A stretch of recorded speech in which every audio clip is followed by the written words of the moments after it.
하나님의 말씀 창세기 45장 1절부터입니다.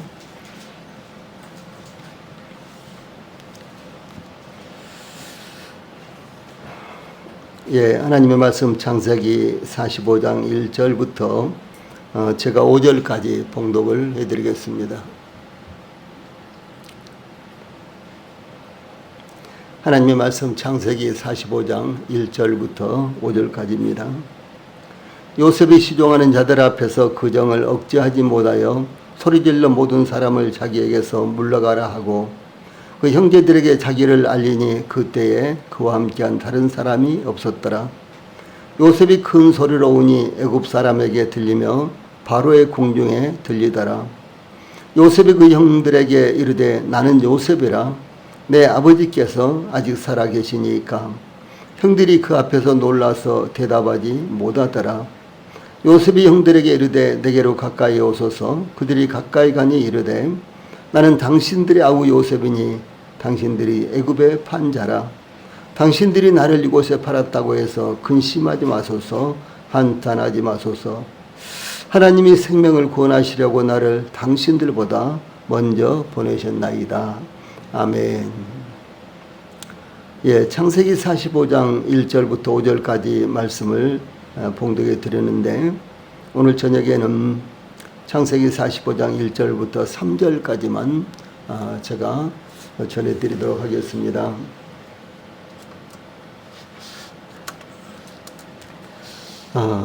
창세기 45장 1절로 3절 말씀을 통해서 오늘 저녁에는 감격은 어디에서부터 오는가? 감격은 어디에서부터 오는가? 이런 주제로 말씀을 전해드리겠습니다.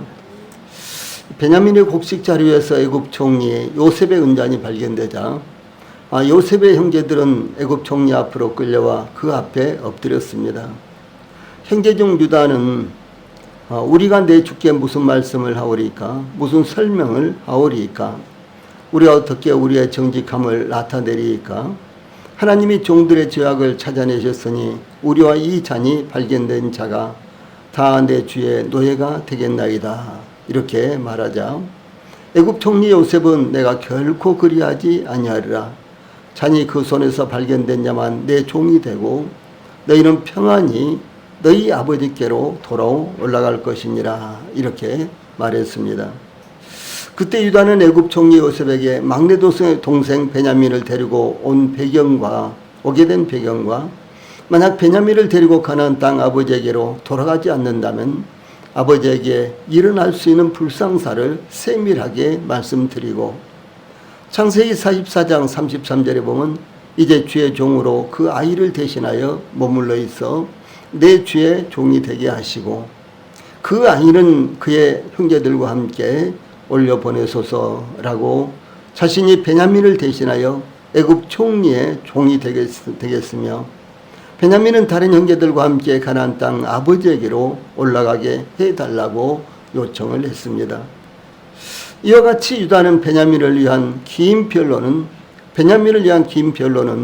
애굽 총리뿐만 아니라 누구의 심금도 울릴 수 있는 진실하고도 헌신적인 것이었습니다.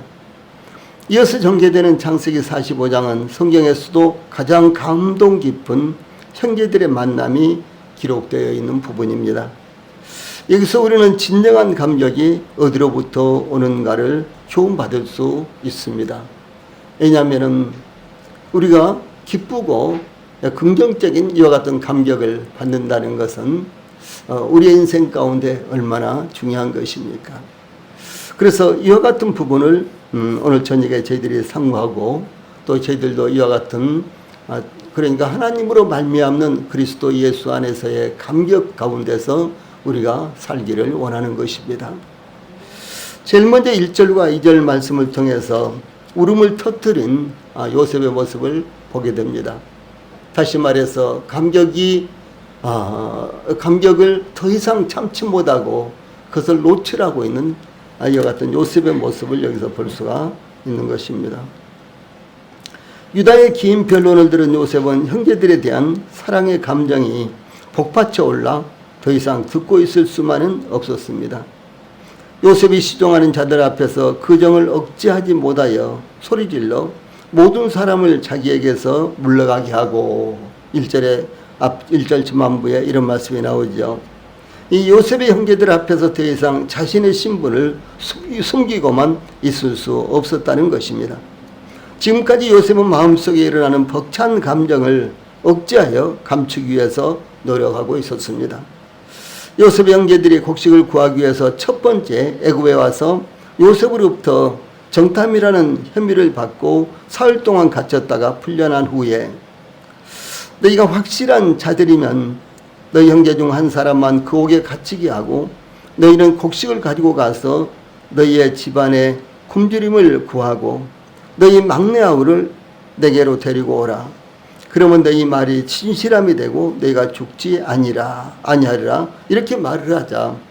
이 요셉의 형제들은 창세기 42장 21절에서 우리가 아우의 일로 말미암아 범죄하였도다. 그가 우리에게 액을 할 때에 그 마음의 괴로움을 보고도 듣지 아니하였으므로 이 괴로움이 우리에게 임하도다 라고 서로 말했으며, 루벤은 그 다음 절에 보면 내가 너희에게 그 아이에 대하여 죄를 짓지 말라고 하지 아니하였더냐. 그래도 너희가 듣지 아니하였느니라. 그러므로 그의 핏값을 치르게 되었도다라고 형제들에게 말했습니다. 형제들은 요셉이 그들의 말을 알아듣지 못하는 줄로 알고 있었습니다. 그때 요셉은 형제들이 그때의 범죄에 대해 후회하며 괴로워하고 있는 것을 발견하고 그들을 떠나 울고 다시 돌아와서 형제들 앞에서 시므온을 결박했으며 다른 형제들의 곡식 자루에 곡식을 채우고 그들이 곡식값으로 가져온 돈도 도로 넣어주고 또한 길 양식도 주어서 가나안 땅 아버지에게로 돌아가게 했습니다. 요셉의 형제들이 양식을 구하기 위해서 베냐민과 함께 두 번째 애굽에 왔을 때 요셉이 베냐민을 보고 창세기 43장 30절 31절 보면 요셉이 아우를 사랑하는 마음이 복받쳐 급히 울 곳을 찾아 안방으로 들어가서 울고 얼굴을 씻고 나와서 그 정을 억제하고 음식을 차리라 이렇게 했다고 증거하고 있습니다. 이와 같이 요셉은 이전에 형제들을 만났을 때 두 번이나 자신의 감정을 억제하고 냉정을 찾을 수가 있었습니다. 사실은 그 폭발할 수 없는 이제 격한 감격을 숨기기 위해서 형제들을 떠나서 다른 곳에 가서 울고 이제 태어난 척 다시 나타나고 그러기를 두 번이나 했다는 사실이죠. 이제 요셉은 유다의 탄원의 말을 듣자 더 이상 그 정을 억제할 수 없었습니다. 그동안 요셉은 다양한 방법으로 형제들의 진심을 시험해 볼 수 있었기 때문에 형제들이 돌이키고 있는 것을 알 수가 있었던 것입니다. 즉 형제들이 그들의 죄악을 회개하고 있었고 창세기 42장 21절 또 44장 16절에 보면 그와 같은 내용이 나옵니다. 또 아버지 야곱과 동생 베냐민에 대한 사랑도 순수하다는 것도 알 수 있게 되었습니다. 그러므로 요셉은 더 이상 그의 감정을 억제할 수 없었으며 또한 억제할 필요도 없게 되었다라고 하는 사실입니다. 그러므로 요셉은 시종하는 자들을 향하여 소리질러 모든 사람을 자기에게서 물러가라 이렇게 했습니다. 이게 소리질러는 격한 감정으로 소리치듯 선나는 것을 가리키는 것입니다. 그러나 요셉의 이와 같은 행동이 대구의 총리로서 품위를 떨어뜨린다거나 가벼운 모습을 보인 것이 아니라 형제들의 사랑과 진실함에 감동을 받아 요셉이 순수하고도 진실한 모습을 나타나게 된 것을 의미를 하는 것입니다.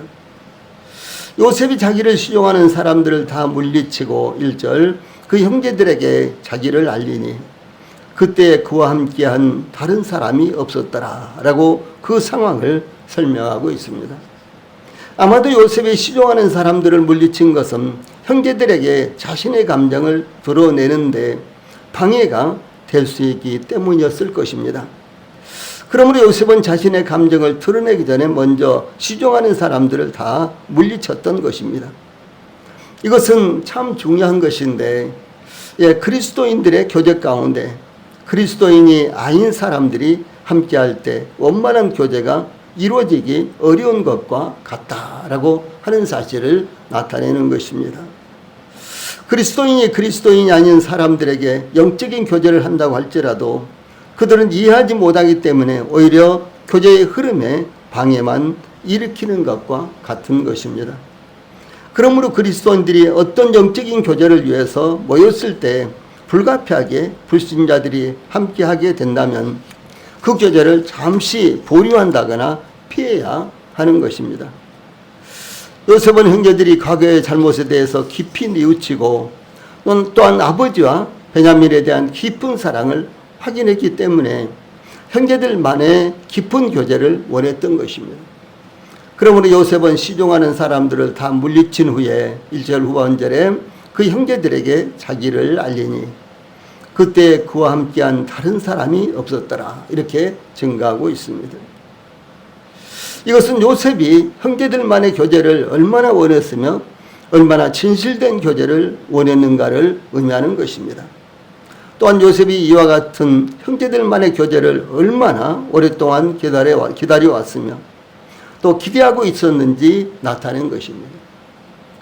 그러므로 우리 성도들도 우리 성도들의 어떤 영적인 깊은 교제를 할 때는 불신자들을 아직 구원받지 못한 분들을 아니 교회 오랫동안 나왔으니까 이제 다 이해하니까 그런 생각하지 말고 아직 구원받지 못한 사람들을 거기에 포함시키지 말고 우리 성도들만의 모임에서 깊은 영적인 교제를 나눠야 된다는 사실이에요. 만약에 어떤 가정 이야기를 하는데 엉뚱하게 사정도 모르는 이웃 사람이 와서 끼어들면 어떻게 되겠어요? 그 가정에 어떤 문제를 우려한다는 것이 원만하겠습니까? 전혀 속도 모르는 사람이 가끔 끼어들면 얼마나 방해가 되고 얼마나 어려움이 되겠습니까?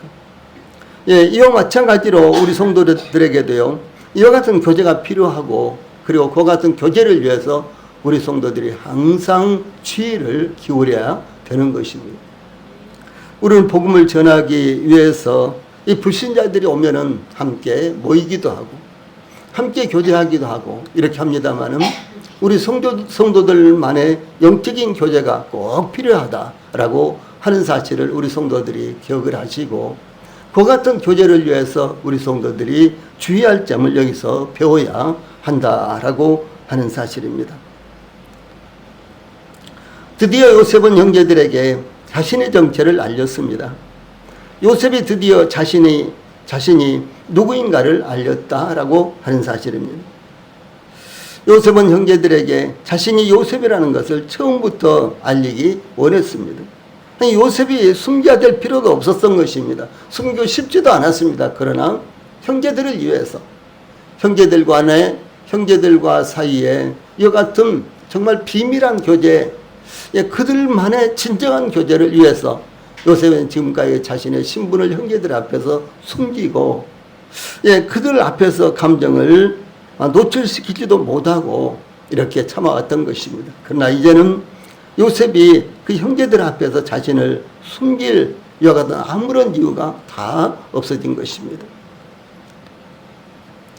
그래서 드디어 애굽의 총재가 바로 요셉 자신이라는 것을 알릴 수 있게 된 것입니다.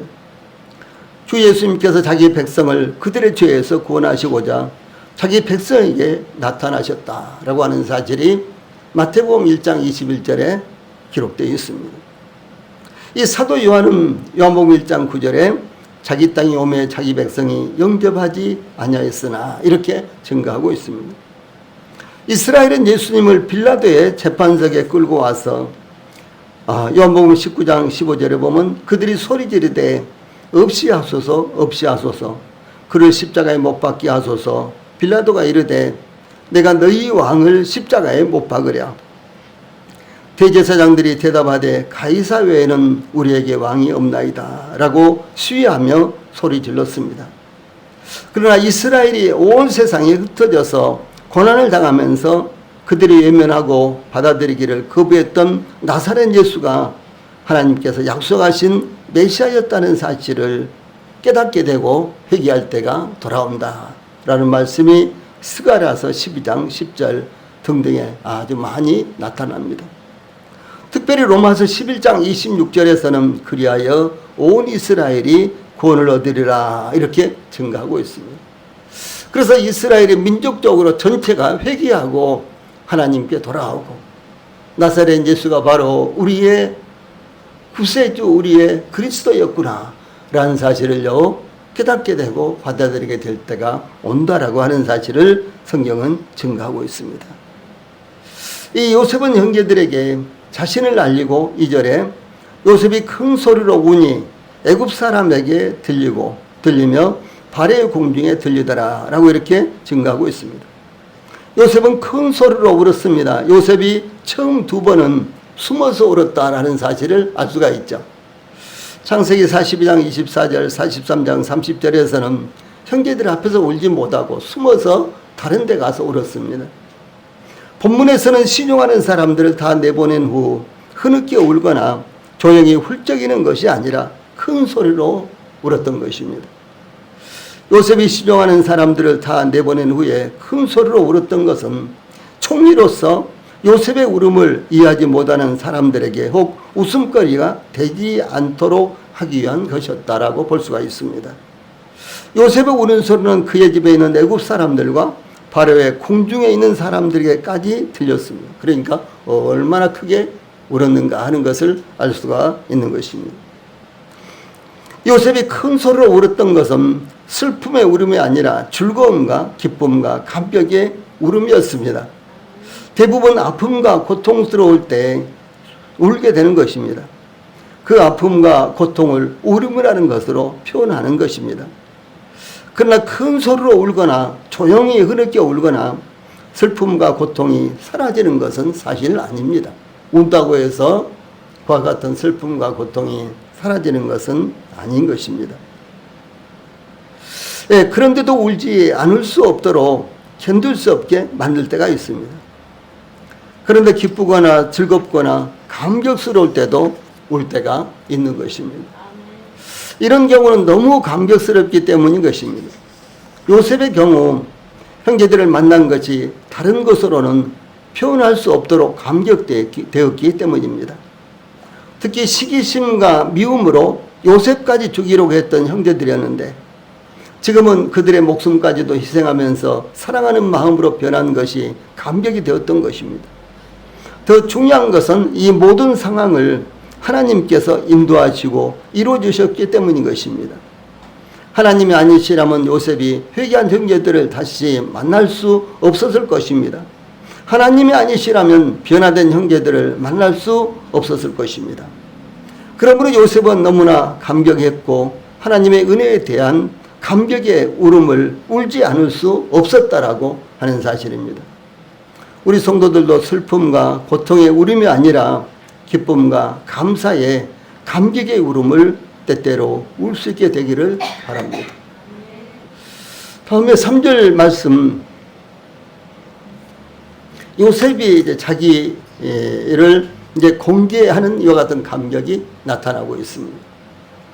요셉은 그 정을 억제하지 못하여 큰 소리로 울고 형제들에게 3절 전반부에 나는 요셉이라 내 아버지께서 아직 살아 계시니까 라고 자신을 알리자 그 형제들이 너무나 놀라고 당황스러워서 대답을 하지 못하고 있는 모습이 나타납니다. 아마도 요셉이 시종하는 사람들을 물리치자 요셉의 형제들은 무슨 일인지 심각하게 혼란스러웠을 것입니다. 그런데 애굽의 총리가 그들을 향하여 나는 요셉이라 이렇게 밝히자 더욱 놀라서 그들 자신의 귀와 눈을 의심했을 것입니다. 예. 이제 요셉의 형제들과 요셉만 있는데 요셉과 그 형제들만 있는데 요셉이 나는 요셉입니다 이렇게 말했을 때요, 그 요셉의 형제들이 얼마나 놀랐겠어요. 전혀 꿈에도 상상해보지 못했던 일이었습니다. 전혀 생각지 못했던 일이었습니다. 예. 그런데 아니 애굽의 총리가 그 대제국의 총리가 자기들처럼 양식을 구하기 위해서 저 가나안 땅에서 온 아주 초라한 자기들을 향해서 나는 요셉입니다 이렇게 말하자요. 그 형제들이 얼마나 기겁하고 놀라고 당황했겠느냐라고 하는 사실입니다.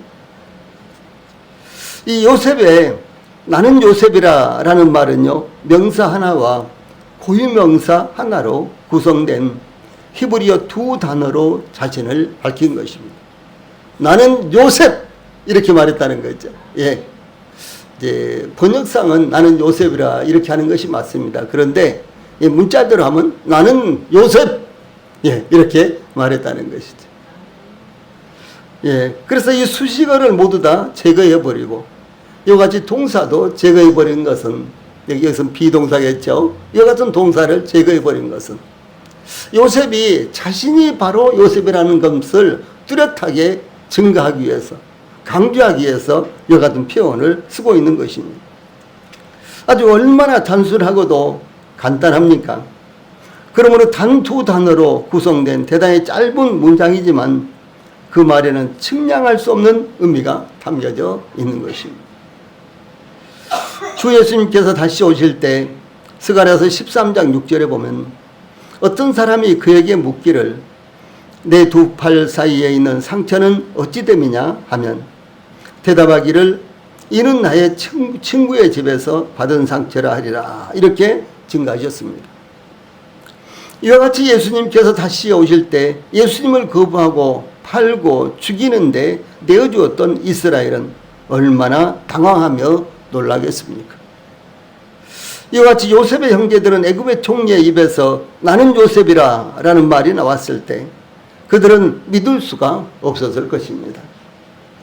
요셉의 형제들은 한편으로 요셉이 죽지 않고 살아있다는 것에 대해서 감격했을 것입니다. 또 한편으로 요셉에 대한 죄책감 때문에 어쩔 줄 몰랐을 것입니다.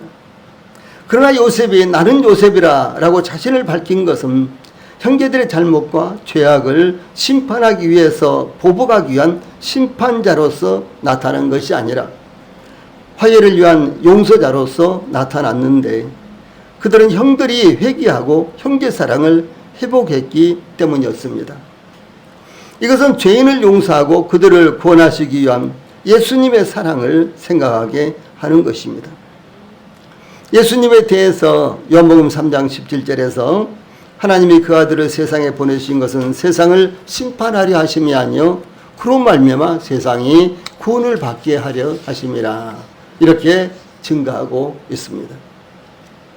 또한 나는 요셉이라 이와 같은 말은 요셉의 이와 같은 말은 한편의 드라마와 같은 것입니다. 아주 간단한 두 단어지만 그 속에는 아주 파란만장한 드라마가 끼어 있는 것입니다. 형제들은 상상도 할 수 없었던 일에 대해서 입을 열 수 없었을 것입니다. 그들이 노예로 팔아버렸던 동생 요셉이 이제는 자신들의 생명을 죽일 수도 살릴 수도 있는 절대적인 위치에 있는 현실을 마치 꿈을 꾸는 듯한 상황으로 이해하지 못하고 있었을 것입니다. 애굽의 총리가 나는 요셉이라 라고 했을 때 요셉의 형제들이 얼마나 놀랐겠습니까? 노예로 팔아버린 요셉이 애굽의 총리가 되어 자신들의 앞에 앉아 있으니 그 앞에서 기절하고 말 일이 발생했던 것입니다. 아버지를 속이고 형제들끼리만 비밀로 지켜왔던 일이 이제 다 드러나게 되었으니 얼마나 한탄스러웠겠습니까? 그들은 두려워하면서 벌벌 떨었을 것입니다. 이제는 우리는 이제 죽었구나 하면서 근심도 했을 것입니다. 그런데 요셉은 그 형제들이 정신을 차리지 못하고 대답도 하지 못하고 있을 때 내 아버지께서 아직 살아계시니까 이렇게 물었습니다. 요셉은 자신을 밝히고 형제들의 반응을 기다리지도 않고 곧이어서 제일 먼저 물었던 것은 아버지 야곱이 살아계시는지의 여부였다라고 하는 사실입니다. 요셉은 지금까지 아버지 야곱을 너희 아버지 너희가 말하던 그 노인이 안녕하시냐 아직도 생존해 계시냐 창세기 43장 27절에 이렇게 물었습니다. 너희 아버지 너희가 말하던 그 노인이 안녕하시냐 아직도 생존해 계시느냐 이렇게 물었죠.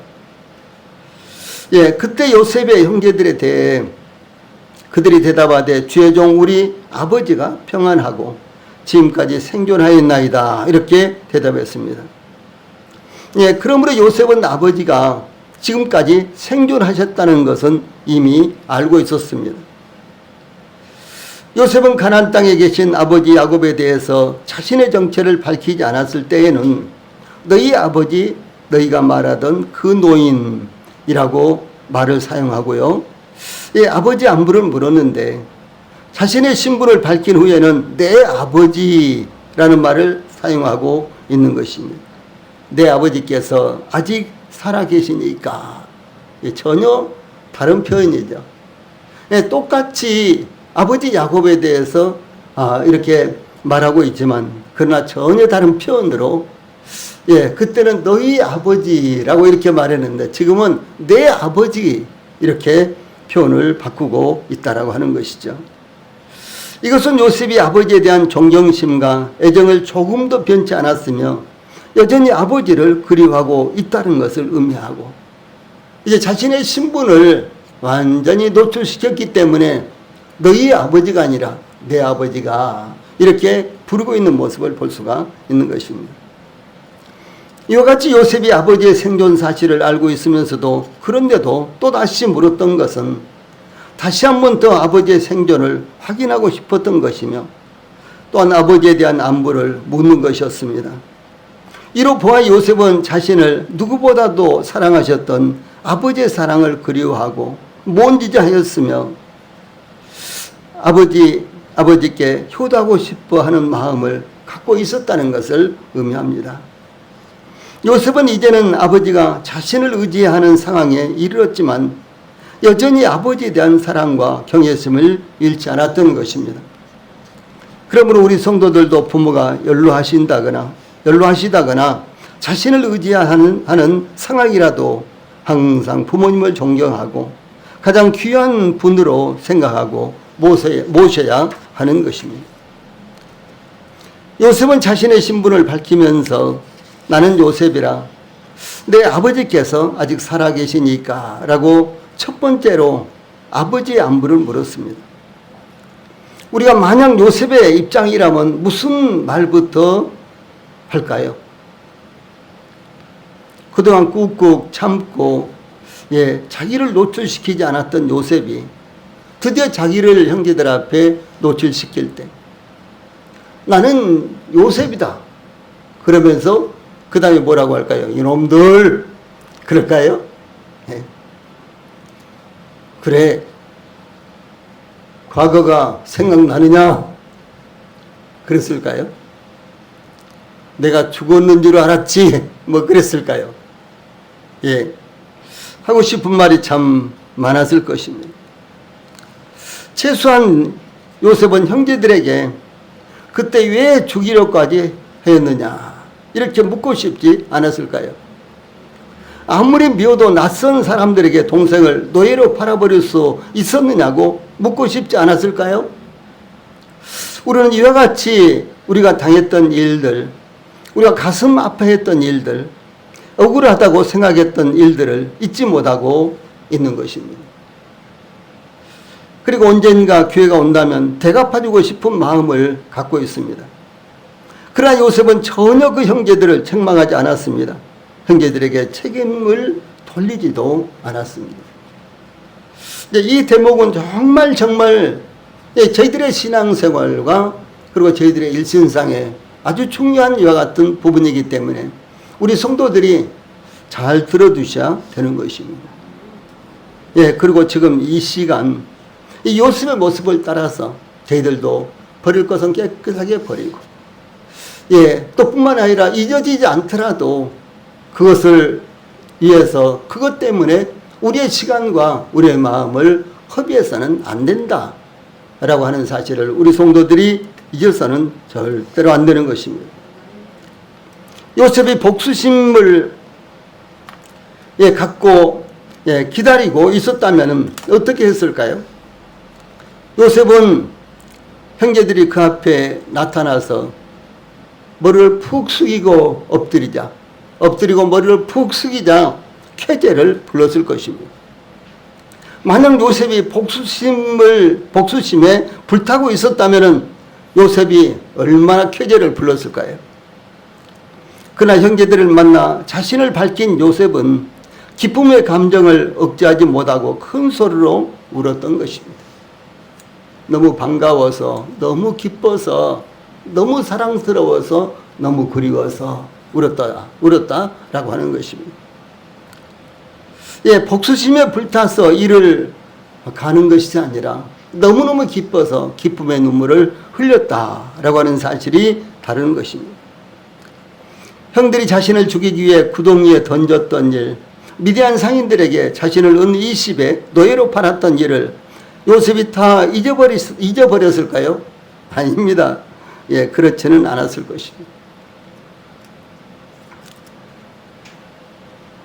이제 45장 이후에도 보면은 요셉은 여전히 그것을 기억하고 있는 내용이 나타나고 있습니다. 예, 요셉이 죽을 때까지 절대로 그것을 잊을 수는 없었을 것입니다.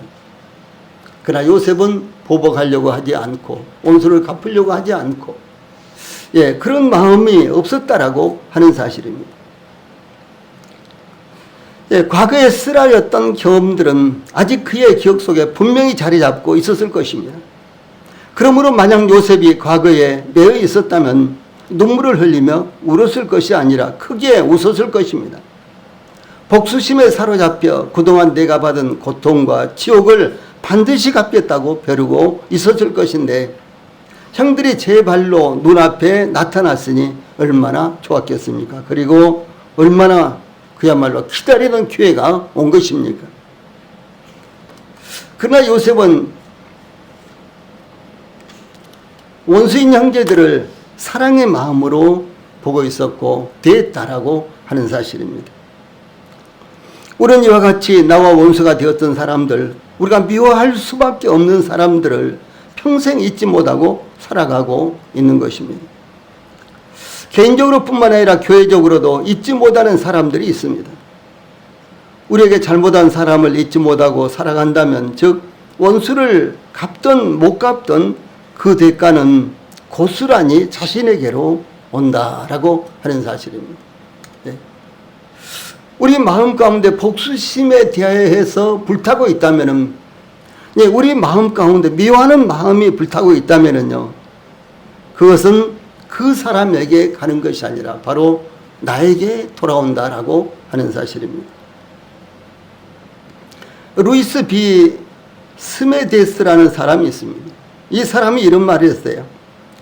잘못을 저지르는 사람들을 잘못에서부터 풀어줄 때 당신은 당신의 내면 세계에서 자라던 악성 종양을 제거하는 것이다.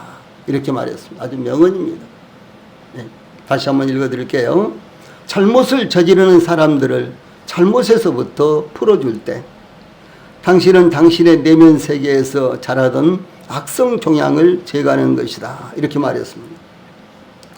어떤 사람은 죽으면서 자식들에게 내가 죽거들랑 어느 마을 어느 놈에게 꼭 원수를 갚아야 한다. 이렇게 유언을 남기기도 합니다. 이런 사람은 평생 지옥에서 살다가 세상을 떠나는 것입니다. 솔로몬은 잠언 19장 11절에서 노하기를 더디하는 것이 사람의 슬기요 허물을 용서하는 것이 자기의 영광이니라 이렇게 말했거든요. 예, 노하기를 더디하는 것이 사람의 슬기요 허물을 용서하는 것이 자기의 영광이니라. 우리가 용서하면요 그것이 우리의 영광이 된다라고 하는 사실입니다. 또 잠언 25장 21절 22절에서 내 원수가 배고파 하거든 음식을 먹이고 목말라 하거든 물을 마시게 하라. 그리하는 것은 핀 숯을 그의 머리에 놓는 것과 일반이요 여호와께서 내게 갚아주시리라. 이렇게 교훈했습니다. 예, 이런 말씀은 로마서 12장에도 나타납니다. 예, 주 예수님은 나는 너희에게 이르노니 너희 원수를 사랑하며 너희를 핍박하는 자를 위하여 기도하라. 마태복음 5장 44절 산상수훈에서 이렇게 말씀하셨습니다. 용서할 때 평안이 오고 즐거움이 오고 영혼의 만족이 오는 것입니다. 또한 주 예수님께서는 누가복음 9장 62절에서 손에 쟁기를 잡고 뒤를 돌아보는 자는 하나님의 나라에 합당하지 아니하니라 이렇게 말씀하셨습니다. 한번 찾아봅시다. 누가복음 9장 62절.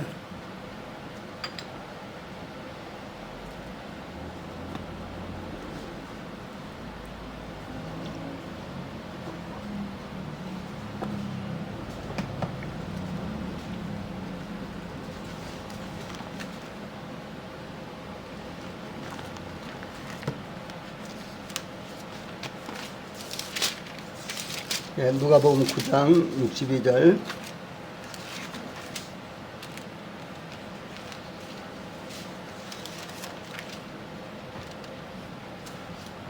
제가 읽어드릴게요. 누가복음 9장 62절.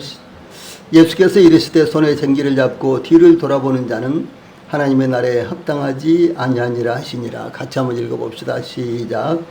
예수께서 이르시되 손에 쟁기를 잡고 뒤를 돌아보는 자는 하나님의 나라에 합당하지 아니하니라 하시니라. 이렇게 주 예수님께서 말씀하셨습니다. 손에 쟁기를 잡고 뒤를 돌아본다는 것은 무엇입니까? 그것은 과거 지향적인 삶을 살아가는 사람을 가리키는 것입니다. 이미 지난 일을 계속해서 돌아보고 이미 지난 일에 매어서 거기서 벗어나지 못하는 이와 같은 모습을 가리키는 것입니다. 하나님께서 선지자 이사야를 통해서 이사야서 43장 18절 19절 참 중요한 말씀입니다. 이사야서 43장 18절 19절 너희는 이전 일을 기억하지 말며 옛날 일을 생각하지 말라. 보라 내가 새 일을 행하리니 이제 나타낼 것이라. 이렇게 말씀하셨습니다. 진정한 감격은 어디로부터 오겠습니까? 불행했던 과거 거기서 오겠습니까? 아닙니다. 예, 오히려 그것은 저희들에게 있는 감격을요 완전히 사라져버리게 만드는 것입니다.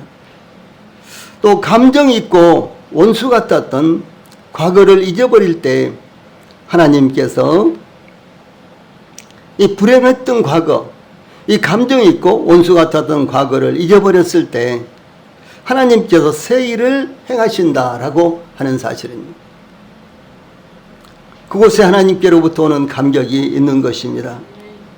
그러므로 우리 안에서 새로운 하나님의 역사, 하나님의 은혜, 하나님의 축복을 받기 위해서 우리는 요셉을 본받아 용서하며 감사하며 이 모든 것이 하나님께서 허락하신 일이라는 것을 마음에 가져야 할 것입니다.